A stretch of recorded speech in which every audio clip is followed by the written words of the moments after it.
now, my dear friends, the third presentation, which is very deeply made, very broadly made, not only about psychosomatics as one direction, but a little bit more. I'm happy to introduce Dr. Jacques van Der Vliet from Netherlands, who is has done very big job in such topics as mental health and healthy aging. And the topic for today is about these both very important issues: psychosomatic approach, healthy aging, and listen very carefully. Here will be a lot of important things for the doctor's job as a whole. Good afternoon, dear future colleagues or colleagues already, I don't know. I want you to store very carefully the things you have heard from our distinguished colleagues from Germany, because this is high-class medicine, and they studied and from practice the important things of psychosomatic medicine. And I want you to store that very carefully and then open up your minds for a completely different, more or less different approach. And the title of my presentation is Psychosomatic Outcomes and Mental Health, Two Sides of Maybe One Coin.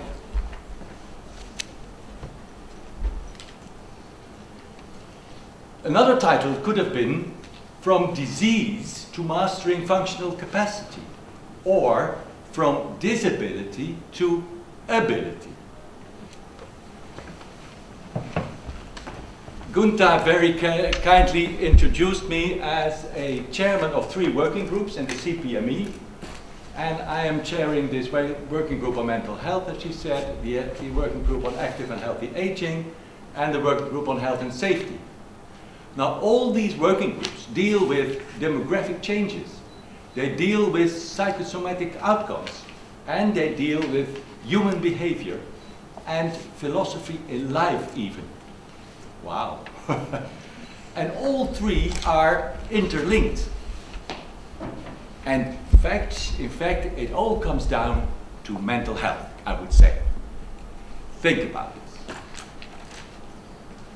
We have heard about psychosomatic outcomes in the presentation of both Bernhard and Matthias, and this comes from musculoskeletal outcomes or disorders or complaints, cardiovascular we see, dermatological we see, even I think glucose regulation in diabetes can be influenced, but a lot more than that can be noticed in practice and in our patients.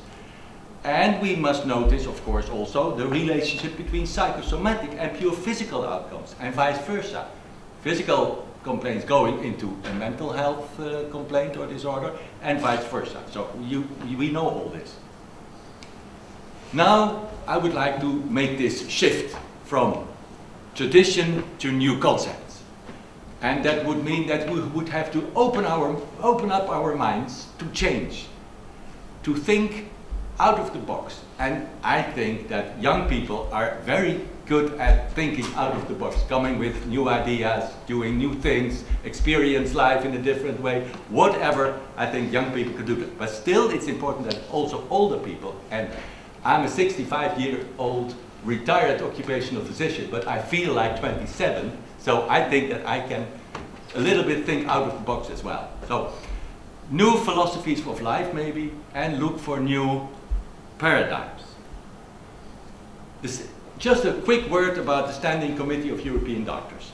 The Standing Committee of European Doctors represents about 1 million, over 1 million, 1.3 million doctors in Europe. We deal with very broad variety of subjects, like prevention, like organization of healthcare, like education of doctors, like ethical themes and issues that are important for our practice. We have working groups on different topics, as I said. and I'm this chairman of mental health, active healthy aging, etc. We make a lot of position papers, and you see a few here. I have some words on what is happening in our world. And we live in a world that is constantly changing. Today is not the same as yesterday. Tomorrow will be different from today.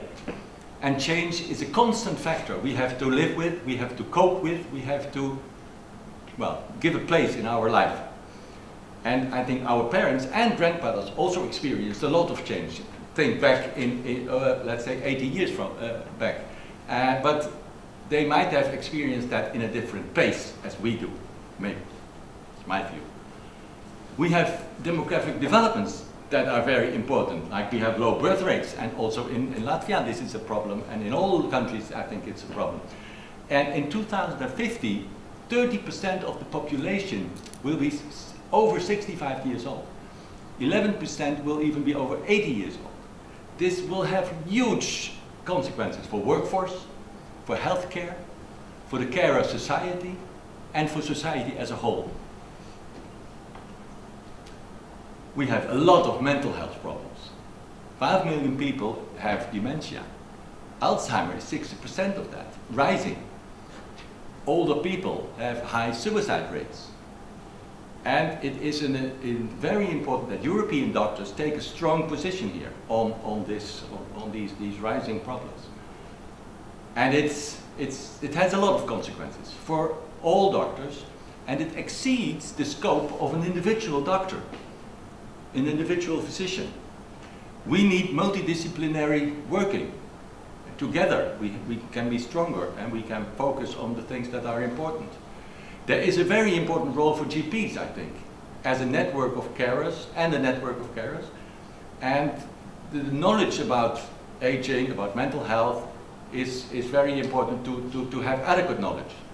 And the role of the doctor will also change. And we would have to include the needs and the wishes of people in our population. We tend to do things and develop things from our expertise. And we forget to ask the patient what he or she thinks is important also.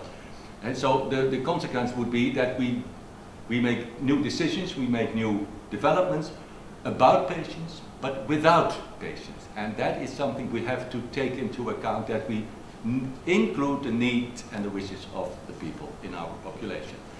Now I would like to very briefly go into healthy aging, which is, I think, is the most important topic for not only occupational physicians, as is stated here, but for all doctors, I think, in Europe for the coming decade or even decades. And healthy aging is addressed by the European Commission very heavily, and they have even a European Innovation Partnership on active and healthy aging, and the doctor's role will be in healthy aging will be the prevention of functional decline of people and frailty of people. In other words, doctors should play a role, together with others, in maintaining and restoring and promoting functional capacity of people. This has, I will not read everything on this slide. You can read it if you have the slides maybe later in handouts. It's about the physical component. We need expert knowledge on physical fitness, on nutrition and chronic conditions management. Also including polypharmacy and over-medication, which is a huge problem, I think, in our medical world and patients' world. And including functional capacity assessment and evaluation. The psychological component, and that comes close to what we are talking about today, expert knowledge on social and psychological well-being, including that people need a meaningful activity and healthy lifestyle. And we have to disseminate everything like knowledge and into the capillaries of the population, in all areas of Europe, through the doctors, but also through other stakeholders, and through educational programs, e-learning, all of which must be focused on the caregiving network and the patients and the public. Now, I have read it anyway. Maintaining functional capacity, I spoke about, and that is about healthy eating and physical activity. Well, you can read it about controlled drinking, about coping skills and resilience to live with pressure that we have, and to respect heterogeneity, autonomy, and difference in people. Participation and social inclusion is a very important factor to stay active in society, either in work or in a social environment. Prevent from getting in an isolated position or lonely. We are entitled to a meaningful place in society. And I think most older people want to continue to contribute because they have a lifetime of knowledge and experience. And we don't use that. We send them into pension, they are lost for the society, and they would love to play a role still as a coach or as a mentor of young people, to learn away their experience and their knowledge that they have gathered through their lives. And so employment or learning will be important. Keep older people stimulated and promote fiscal benefits, cheap transportation if necessary. Lifelong learning, important. Independent living, promote the independence and offer support. We put people away in nursing homes and try to stay independent as long as possible. I would say it would be a very important factor. I have a lot of examples for that, but I will not go into that. Working conditions. We see that demographics will lead to working longer. Pension age goes up. We will retire at a higher age, at a later moment. So, and as we also know from evidence that work is good for your health, good for your mental health, good for your health. And provided, of course, that there are good conditions here. And a healthy working environment we can realize through stimulating and inspiring management styles, through a stable psychosocial environment, good working atmosphere, etc. And also through human resources management, which is very important in terms of enabling senior employees to use their potential and contribute to their ability, including permanent education.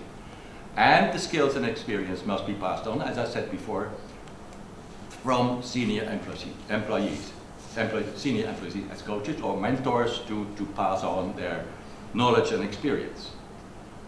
Equity of access, I will not go into that, but this is very important for people in Europe. The problem of comorbidity, over-medication and polypharmacy is of course something that health professionals must be aware of, and should seek minimization of the number and severity of adverse effects that we see in a lot of places. Policy making. Do include older people in policymaking, and so do it with them and not about them and without them, as I said. It is not possible to be successful without the commitment of people themselves. Research is very important, that we focus on that, and that it should be a knowledge base and develop evidence for the effectiveness, and evaluation is all goes. And the medical curricula. We tend to forget that this is something that is not included normally into our curricula, and especially not the patient center. And in fact, that the patient is more than just a combination and a number of organs. It is more than that. It has an interaction with its environment, with other people. We have learned a lot from Bernard and Matthias about this. And also, of course, the continuous professional development and the continuous medical education is important. We need active attitudes here. Stimulate awareness. A positive preventive approach is important. Multidisciplinary approach. And an important role for GP. I will not go into detail here, but it is important to look at functional capacity evaluation. And there are tools for this, to look at the objective judgment and a quantitative judgment, and on a subjective judgment by an individual from 3-10 questions addressing present and future health situation, which leads to a score that either assures you that everything is okay, or leads to an intervention that you have to change something. And yearly evaluation to measure the trend can be done here as well. And if you talk about functional capacity, don't say just what people cannot do or are not able to do, but focus on what people are still able to do, instead of what they cannot do. So we talk about ability instead of disability. I am going to finish with talking about what I think is a very important thing if we talk about psychosomatic illnesses, about healthy life, and from American journalist, researcher, Dan Butner, and he describes 5 blue zones, as he says. Blue zones where people reach a higher age on average than what we know from our environment. The fact that have these people in common is that almost everyone in these regions is still at work. And it is you can see that in some of these regions, the work retirement or the work pension does not even exist. You work until you are, well, dead, or you are absolutely done with work. You are not able to continue your work. All these people are still engaged in a form of physical activity. Being active physically, like 30 minutes a day would be a very nice average of being physically active. They all have healthy nutrition, either from their own land or not from a fast food environment, let's say. We are very much into a fast food environment, and I don't know whether this is applicable for all young people, but a lot of also older people are in this fast food world because they are so busy running through their lives and not paying attention to other things that are important here. And so these people from these 5 regions are absolutely engaged in healthy nutrition. They are part of a group. Participation and social inclusion is very, very important here. So part of a group, they live together, they pay attention to each other. And one of the things I would like to stress here is that we, in general, have a good life. We have everything we need. We have our food, we have our sleeping place, we have our work or studies, we have everything we need.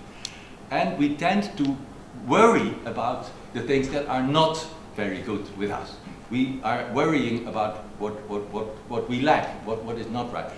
Instead of that, we should maybe think and look at our neighbor and maybe find out what our neighbor or our family or our friend or whatever would need maybe. So open up your mind for other people instead of just be a little bit selfish, but some of us sometimes have.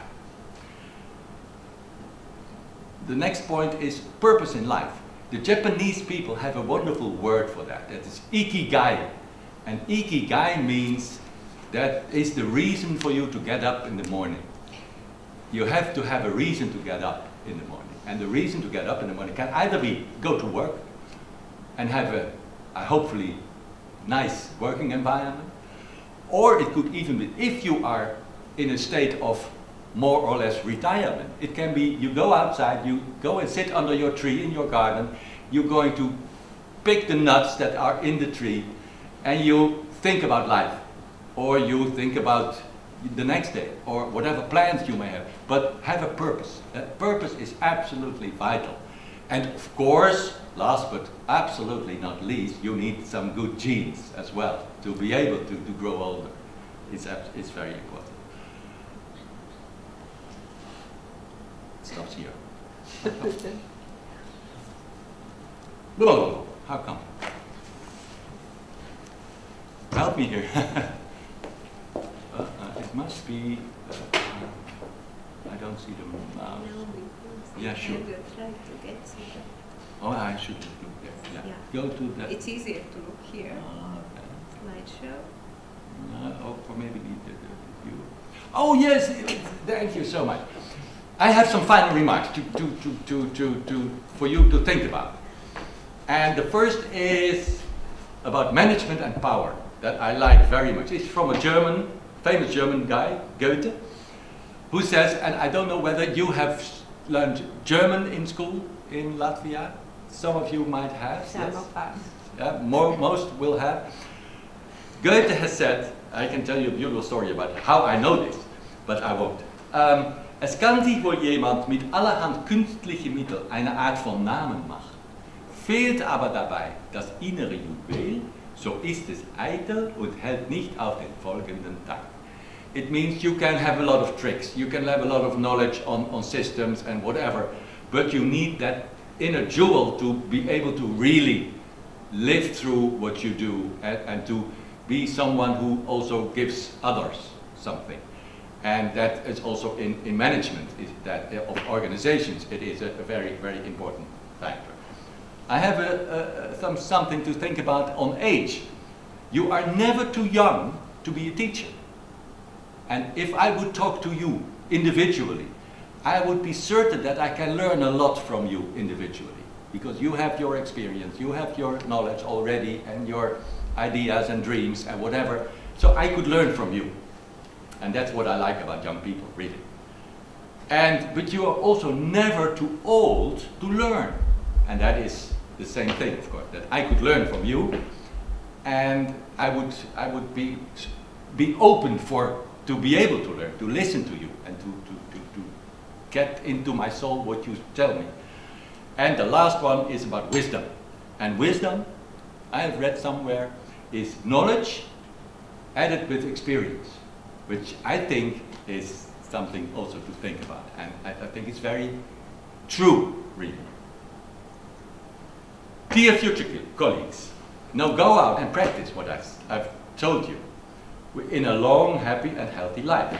And thank you so much for your attention.